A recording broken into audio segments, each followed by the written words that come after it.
সিলেটের গোলাপগঞ্জে MC academy ও কলেজের পাশে সড়কে প্রাইভেট কারের ধাক্কায় রফিয়া বেগম নামের এক বৃদ্ধার মর্মান্তিক মৃত্যু হয়েছে। গতকাল শনিবার 28 সেপ্টেম্বর রাত 11টার দিকে সিলেট জকিগঞ্জ আঞ্চলিক সড়কে এ দুর্ঘটনাটি ঘটে।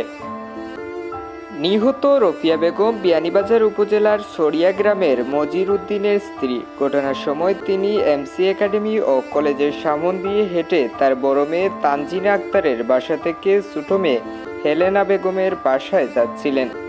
সড়ক পারাপারের সময় একটি সাদা রঙের প্রাইভেট কার রেজিনো ঢাকা মেট্রো গো 158429 তাকে ধাক্কা দিয়ে ফেলে দেয়। কারটি রাস্তার পাশে খাদে পড়ে যায় এবং ড্রাইভার পালিয়ে যায়। দুর্ঘটনার পর গুরুতর আহত অবস্থায় রফিয়া বেগমকে উদ্ধার করে সিলেট আল হারামাইন হাসপাতালে নিয়ে যাওয়া হয়। সেখানে কর্তব্যরত চিকিৎসক তাকে মৃত ঘোষণা করেন। ঘটনার সত্যতা নিশ্চিত করেছেন গোলাপগঞ্জ মডেল থানার officer in charge OC Mir Mohammad Abdul Naser. Ubedullah Talukdar, voice of Zakiganj.